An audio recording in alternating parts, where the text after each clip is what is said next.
Hello everyone, thank you for coming to my Candidature review seminar.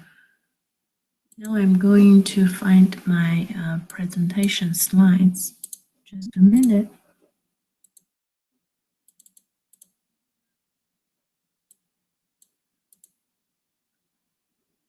Thank you. I think you will be able to see my slide. Full screen now. My thesis title is Complex Impact Energy Efficiency Improvements on Energy Consumption, Analyzing the Rebound Effect. First, I will talk about motivation,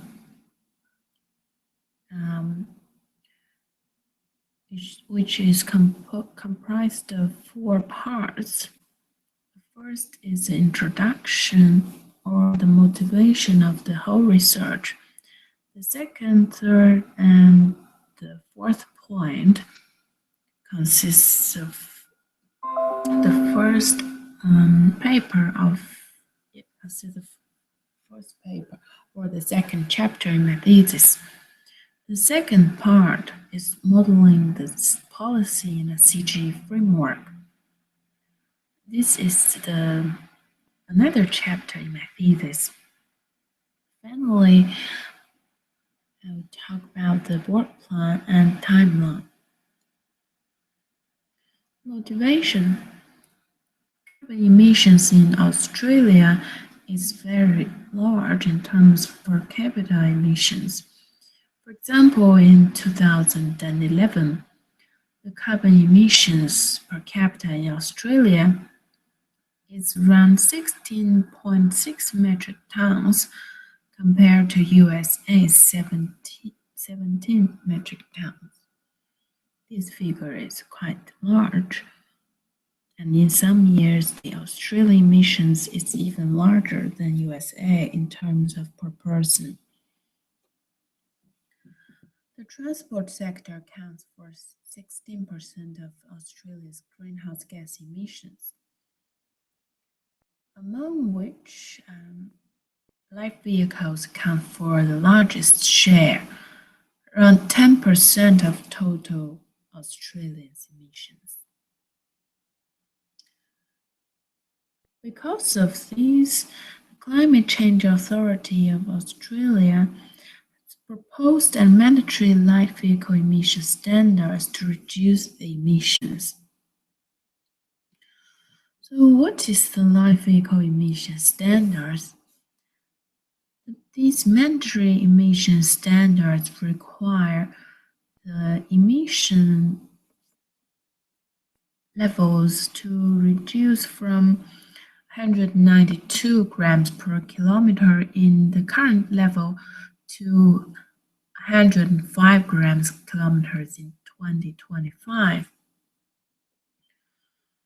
The measurement grams per kilometer is equivalent to the fuel economy standards measurement liters per 100 kilometers. That is equivalent to reducing from 8.3 liters per 100 kilometers to 4.5 liters per 100 meters in 10 years' time. Australia, in fact, has lagged behind many countries in climate change policy implementation. EU, US, Japan, China have been implementing this policy for more than a decade. For example, the US was the first in the world to propose or legislate the fuel economy standards, or called corporate average fuel economy, in 1975. And in the recent 2 years ago, President Obama has introduced the greenhouse gas emission standards into the scheme. The last two columns are equivalent. One is measured by CO2 emissions, the other is measured by the fuel consumption. They are equivalent, and we can see the figure. The EU has most stringent target. Australia, the proposed emission standards would lie between US and China. The benefits of the standards, as reported by the Climate Change Authority, is the benefit include savings, direct annual savings for the household or the private sectors which use fuel efficient vehicles, and also a CO2 emissions reduction. So it is said good for the household and good for the environment. So Australia would benefit from this policy.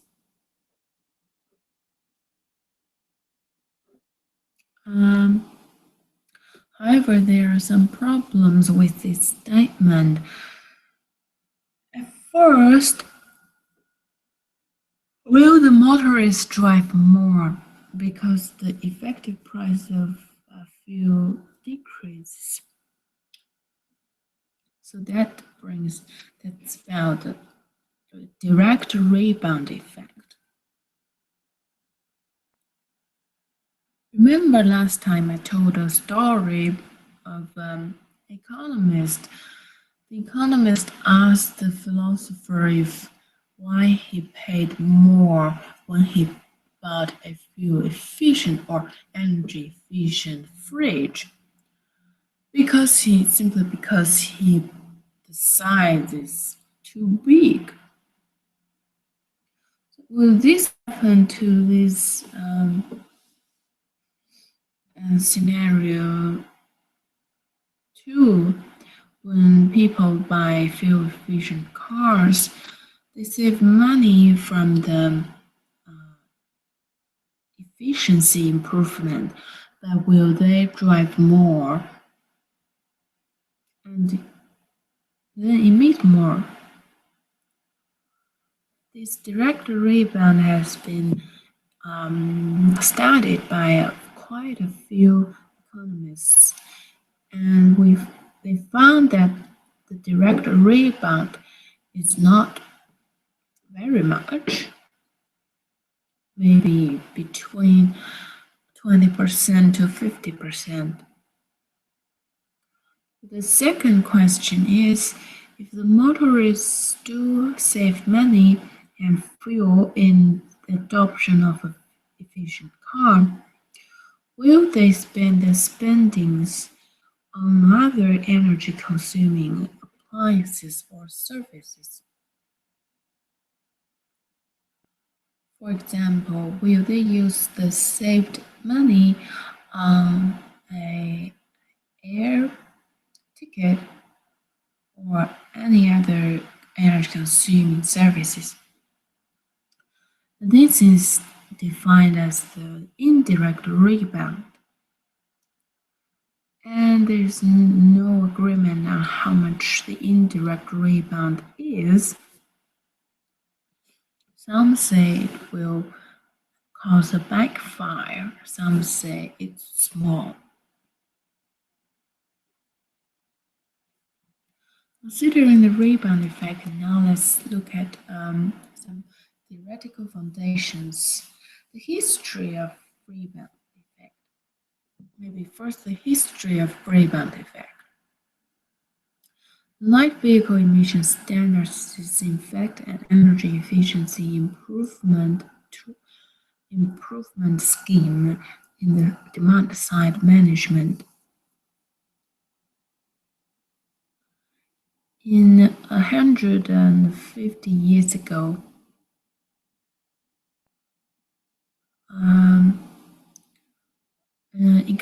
British economist Jevons have written in his famous book, The Core Question, It is a confusion of ideas to suppose that the economical use of fuel is equivalent to diminished consumption.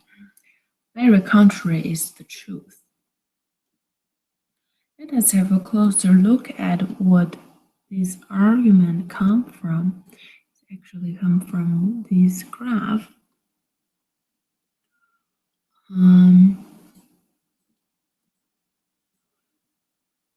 What Jevons observed is this shaded area from the end of the 18th century to around 1860.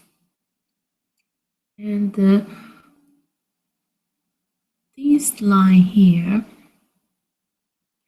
is the consumption of coal. He projected that in the 21st century, the coal consumption would be really, really high outside the box. And other variables like population, total imports,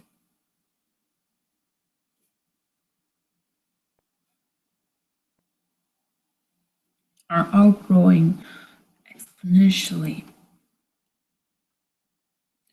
And we have to know that the coal consumption increase is not only a factor, a result driven by the efficiency increase. There are a lot of other things happening at the same time.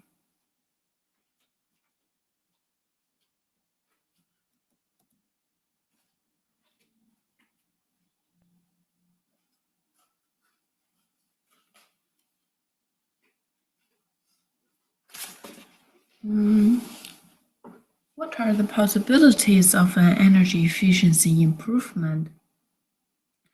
There are actually three possibilities of an exogenous technology improvement in fuel use. First, it reduces demand for fuel, which results in energy savings. This is a direct mechanical effect. The second and the third together are the behavioral effect. It reduces the effective price of fuel and thus encouraging factor substitution or the substitution effect. Third, it lowers cost of intermediate bundle, thus encouraging expansion. This is the income effect or the output effect. And the rebound effect here is defined as the behavioral effect divided by the mechanical effect, the minus. Because the behavioral effect is positive and the mechanical effect is negative.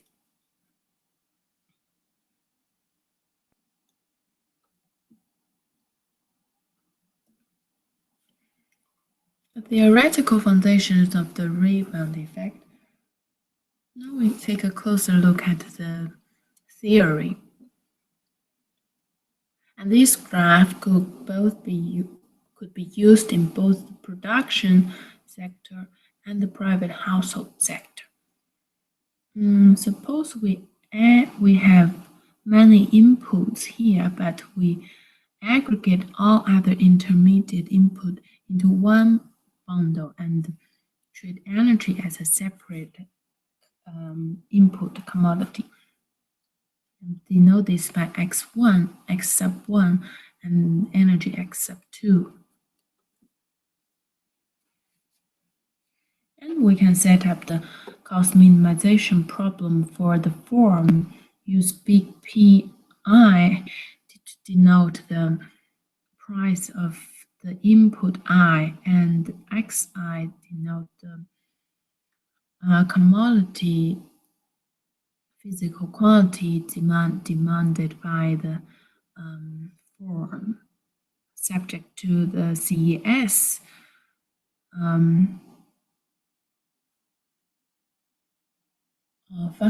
production function. So for x sub I gives us the conditional demand function. and we can write it as the output and the production, the product of the output level and the share to the power of sigma, which is the elasticity of substitution, and the price ratio is P, the price of X over P average, or this is the average cost of the production. And if we assume market clearing conditions, this is also the price of the commodity produced. This term to the power of minus sigma. And here length sigma to the rho here. An average P is a share, is a weighted sum of the price. Actually, this is not correct. We haven't introduced A here, so I have to delete A, just ignore A here. Now we want to linearize the derived demand function by total differentiate both sides and divided by xi. And we use the small x to denote the percentage change form. And also we introduce the technical saving term AI.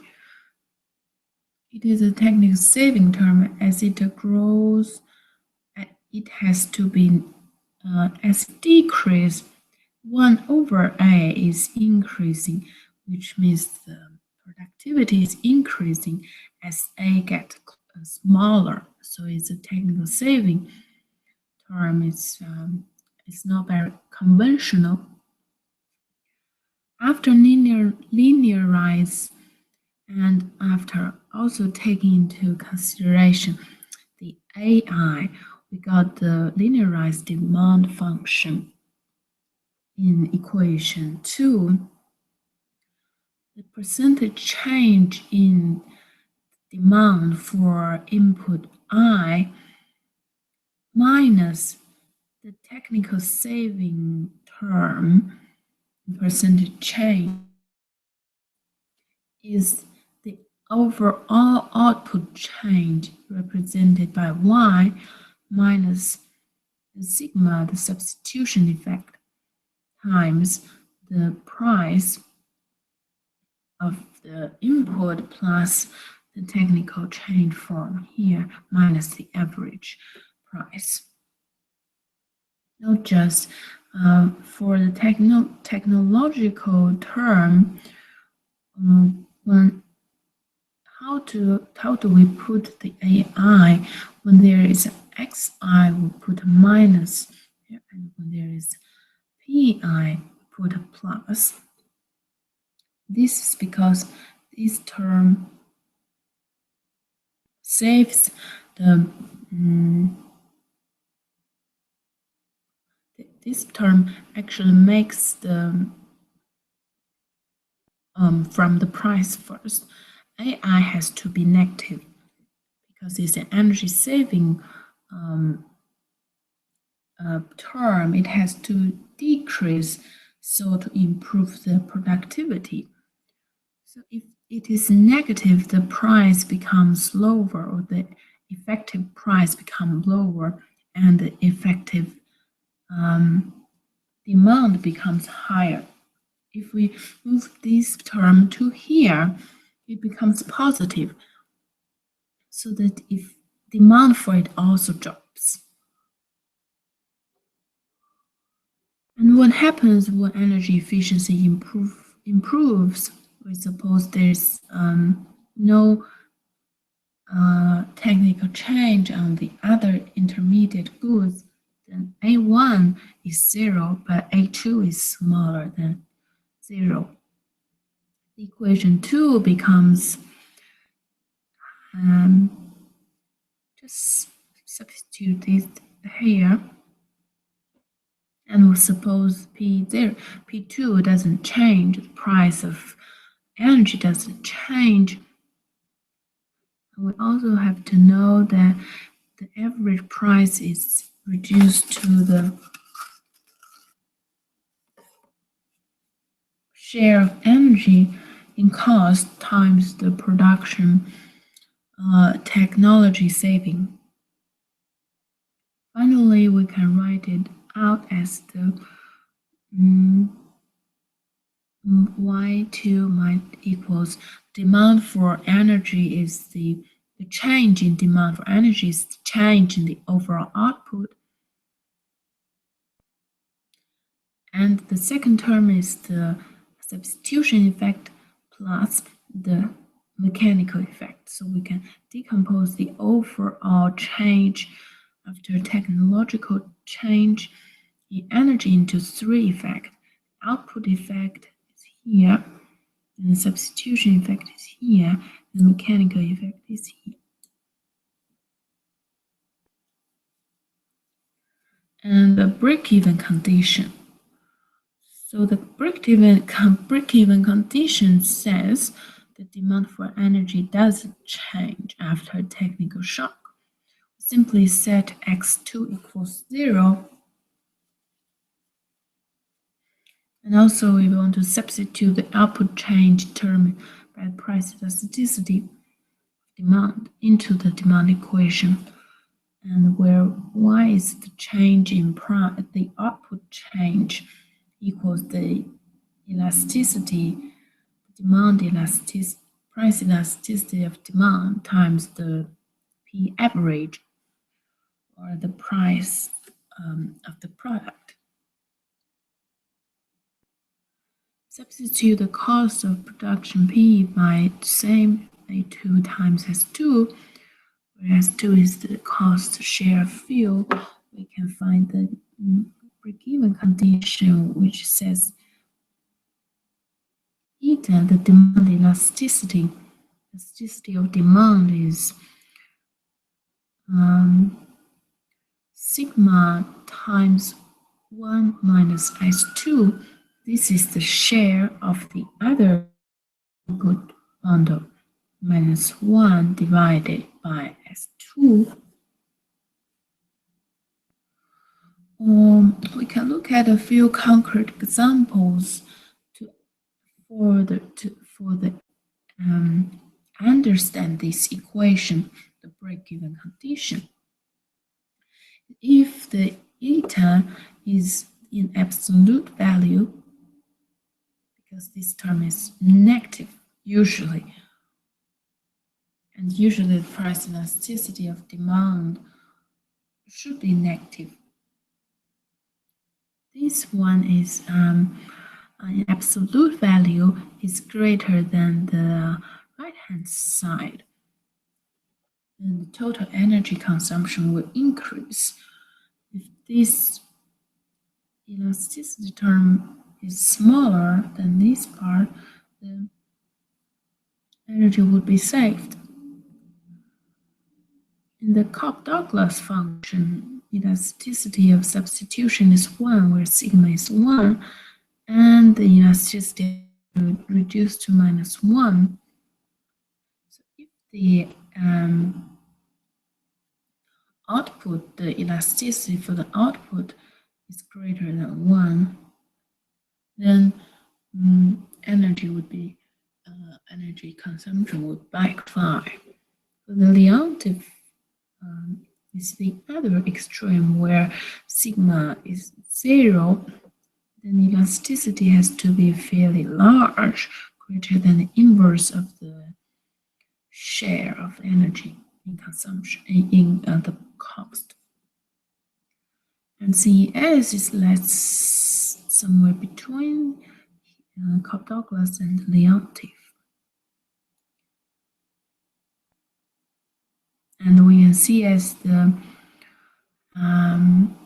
share becomes fairly large, and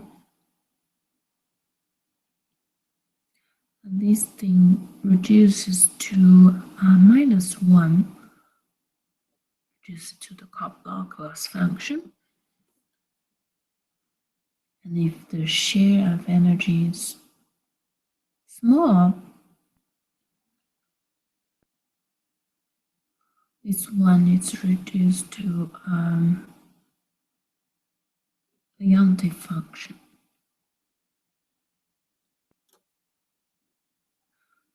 So should energy efficiency improvement be avoided? Well, it is this is not true. Actually, it has to increase even faster than we have thought about. Why is that? Suppose there is no energy efficiency change. So A2 is 0, but there is technological advancement in the other input bundle. So A1 is smaller than 0. We set up the same problem and solve for X2, the demand for energy, which is this part, eta plus sigma times S1A1. Same we can solve for the break-even condition and put it into this table. And we found that Cobb-Douglas is the same, but for Leontief, as long as the demand is elastic, there would be a backfire result, which says if the other input has been used more efficiently, the energy demand or energy consumption will increase. If the production function is Leontief,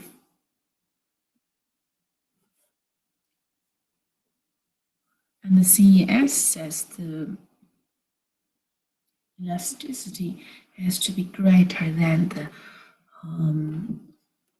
sigma, the substitution elasticity. Once there is an efficiency improvement in other input but not energy,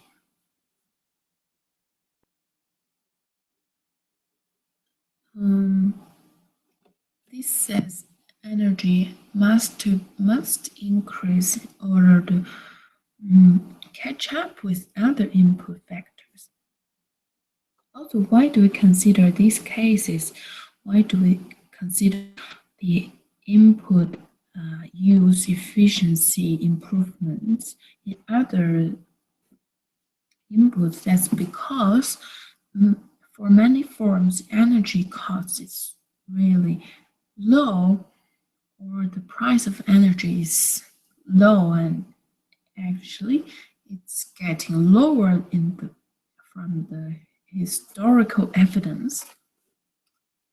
But the price for labor, for example, is really high, so firm may invest more in labor use efficiency improvement rather than in energy use. They will use energy to substitute the other input factors. That's why we consider it here.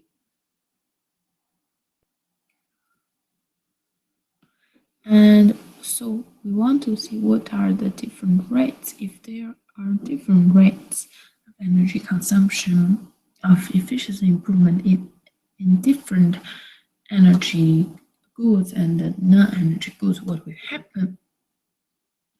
Then we set A1 equals K times A2, where K measures the speed of technology improvement compared to energy use.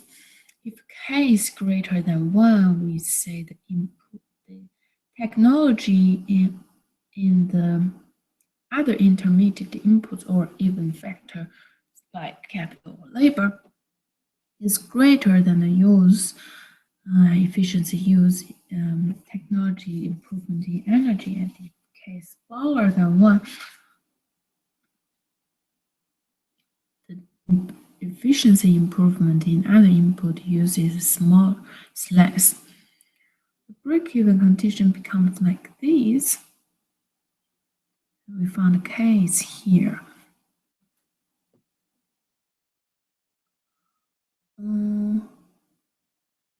Say we put sigma equals 1, 0, and 1 between 1, 0, 0 and 1 here, and we can find further what the elasticity should satisfy.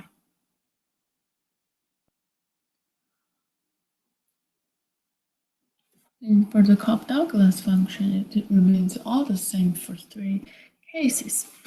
And the Leontief says, if k is very large, the other input factor is being used more efficiently, a lot more efficient.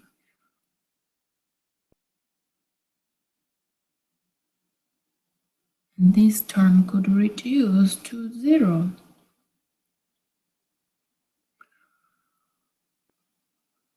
It reduces to the previous one.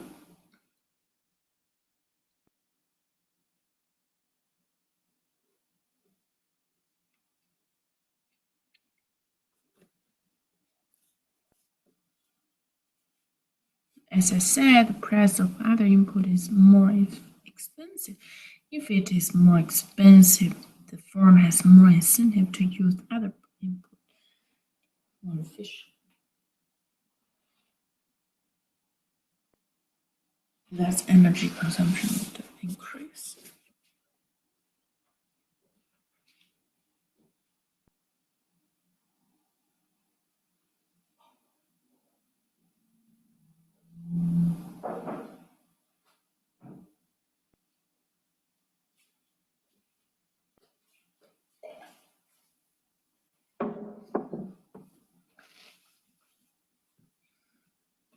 Okay, let's move on to the CGE part.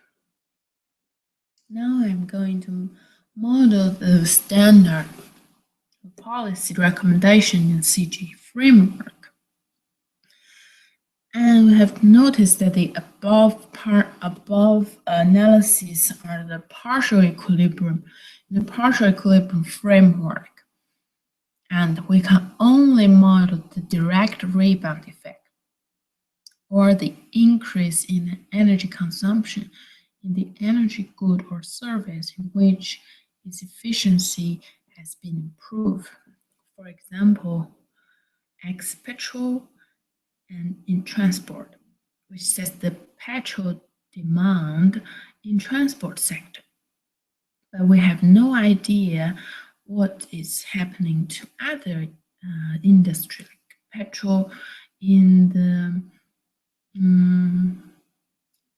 maybe another example, electricity in the car manufacturers. We cannot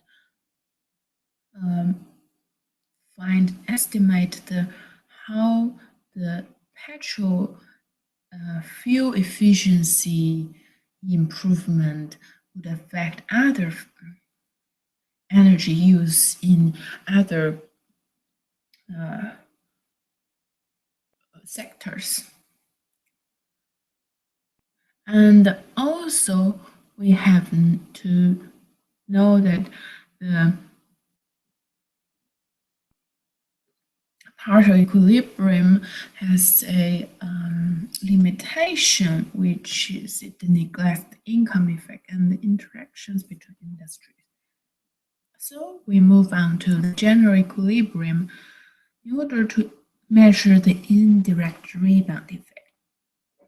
Increasing energy consumption in all sectors, for example, the petrol consumption in sector J and with all the J sectors in the economy, from agriculture to manufacturers and to industry to services. And we have known that if the technical change is small, the result from general equilibrium modeling.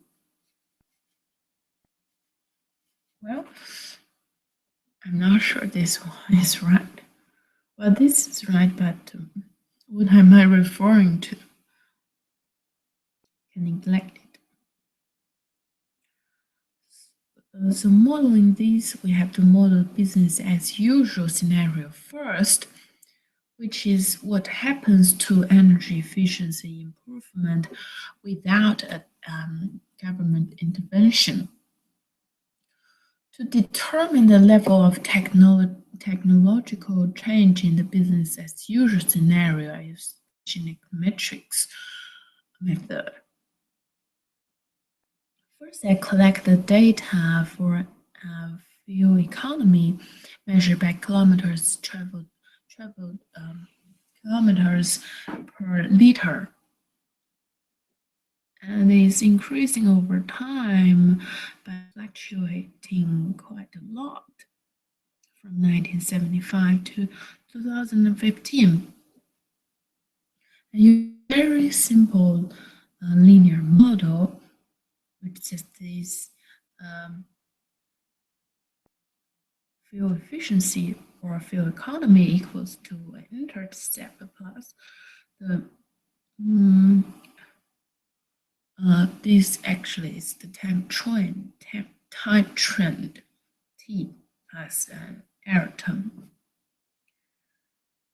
And because we are using an independent normal gamma prior, we have to use the Gibbs sampler to calculate the posterior.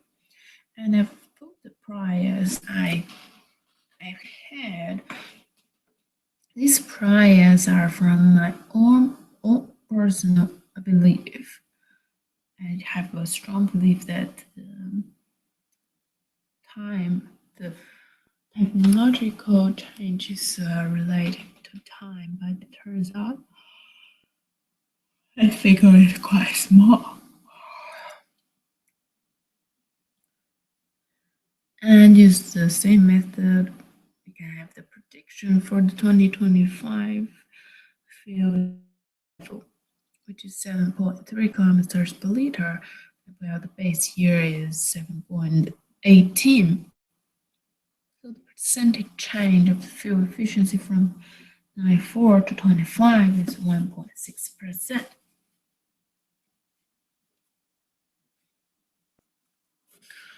Then this figure was very important to the simulation.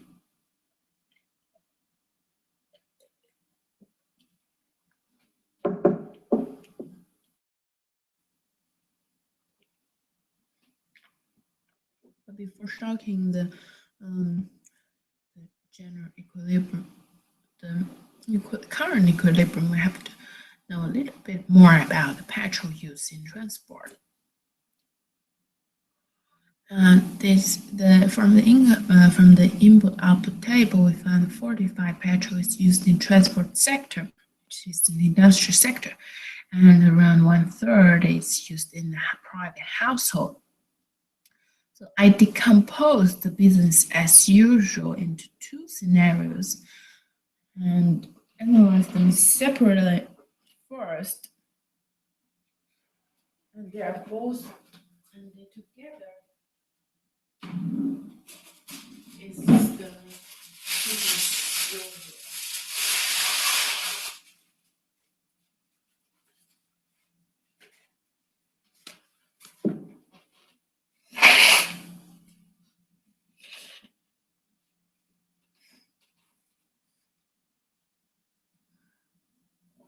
The first shock is in the blue line,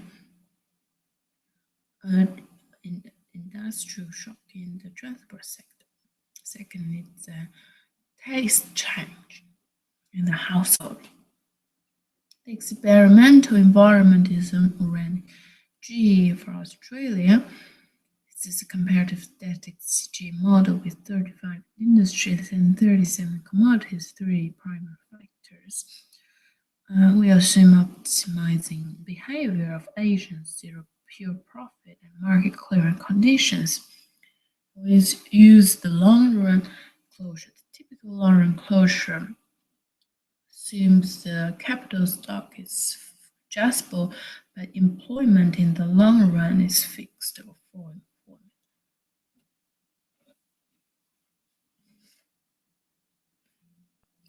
The result for the scenarios 1A and 1B are shown in the table. The first column is the scenario for industrial fuel efficiency improvement. Second is a household taste shift. We can see that two columns show very different patterns. For example, the real GDP at the in the first industrial technology change is positive, but is negative in the household simulation.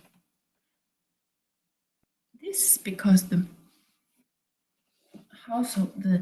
technology improvement in the industrial sector is good for the whole. It's a technological change which directly improves the overall output and GDP. But the second scenario is for household, they don't produce things for the market. So if they use energy more efficiently, they directly reduce their consumption.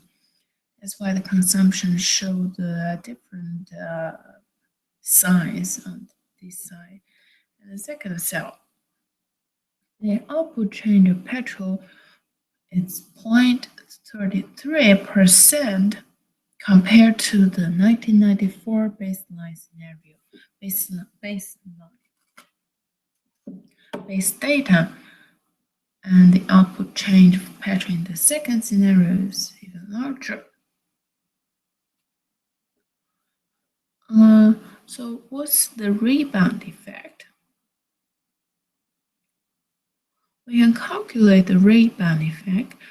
If, for example, the indirect rebound, I first find out the output change in petrol and compare that with the mechanical change.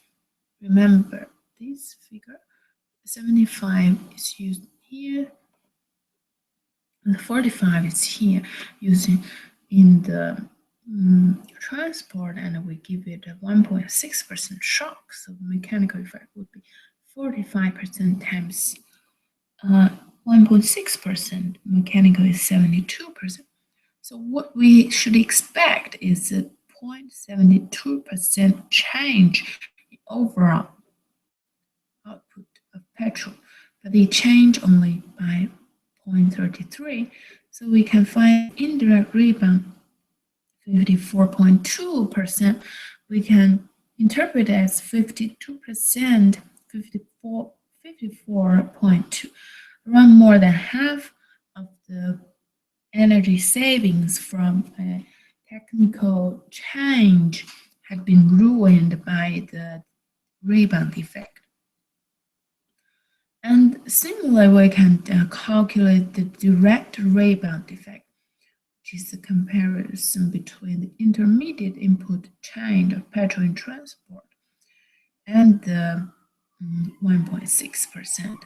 So the difference between this and this gives a 70.5% rebound effect, the direct rebound. In simulation, second simulation where the household reduces carbon energy consumption, direct rebound is very small, it's only 3%, and the indirect rebound is small too. Now we're going to simulate the light vehicle emission standard in Orani G.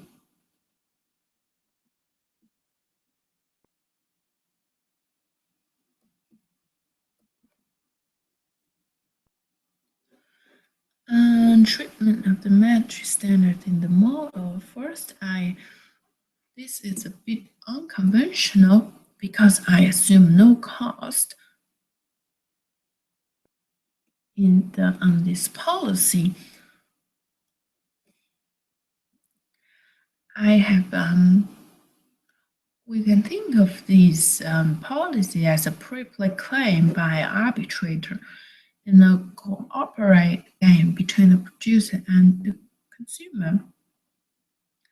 And we assume consumers are better off if they choose to switch their strategy from not buying efficient cars to buying efficient cars if the seller choose the same switching to the same strategy.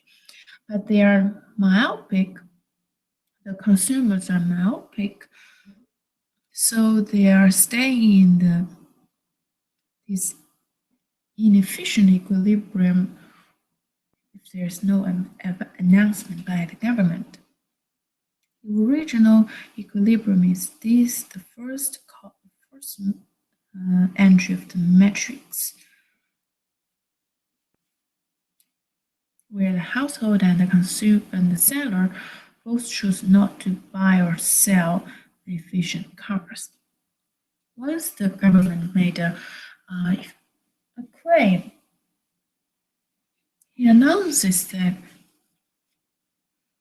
I want you both play the other strategy because it's more efficient. Then both sides will switch if they believe that the other party will switch, and the payoff, as long as the payoff is greater than zero, they will switch. So there's no cost from switching to from inefficient to efficient.